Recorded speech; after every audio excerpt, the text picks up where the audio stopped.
Psychic Focus at psychicfocus.blogspot.com, and today I wanted to look at an interesting topic of being a vegetarian, living a vegetarian lifestyle, and the third eye. So here's a question that was sent to me. It says there's certain Indian and Chinese religious groups that choose a vegetarian lifestyle. This is done out of compassion for living animals, but they also do not eat onions and garlic, including scallions. These are vegetables, so it makes me wonder. Some of their reasons include these ingredients being aggravating and giving foul breath, both of which are not conducive to the meditation practice. The most sensible reason I have heard is that this clouds our third eye.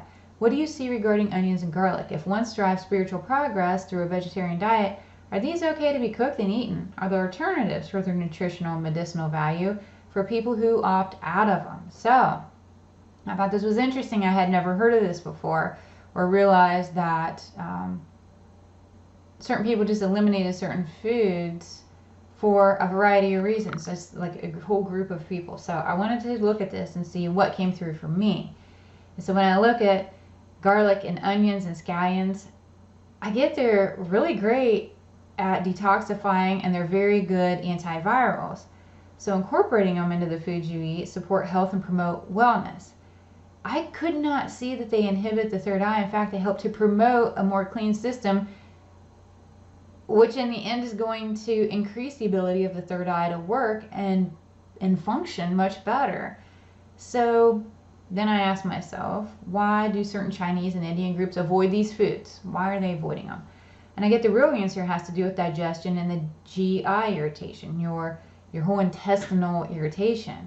I do not see this issue being unique to Chinese or Indian people, but as anyone may experience a discomfort, but these foods most generally are eaten, the foods that are eaten in their culture foster an intestinal microbiome. So our intestines naturally have certain bacteria that are in there, and those bacteria help to break down foods that we eat. So when you eat certain foods, your intestinal tract automatically contains certain bacteria, and then you continue to eat the foods and the bacteria breaks it down.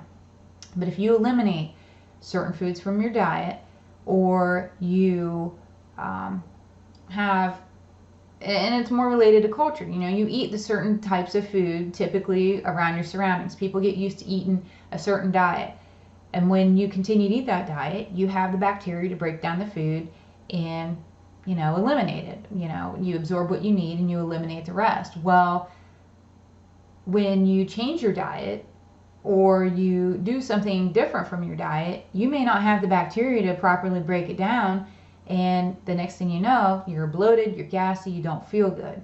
A good example of this, say you ate all the food groups and then you decided that you wanted to be a vegetarian and you wanted to have that type of lifestyle. What will happen is the bacteria that you had in your intestines that helped you to break down meat and that type of stuff slowly gets eliminated. That whole microbiome changes. So then should you choose on a random day to have a hamburger because you're at a cookout with your family and you decide you're going to break your vegetarian diet, when you eat that hamburger, maybe 2 years ago it didn't bother you, but it'll bother you now because you don't have the right gut bacteria to break it down. So I get just in their culture, the foods that they eat don't allow a good breakdown of the garlic, the onions, and the scallions. So when they eat it, they have a physical reaction that doesn't feel good. So they choose to eliminate it.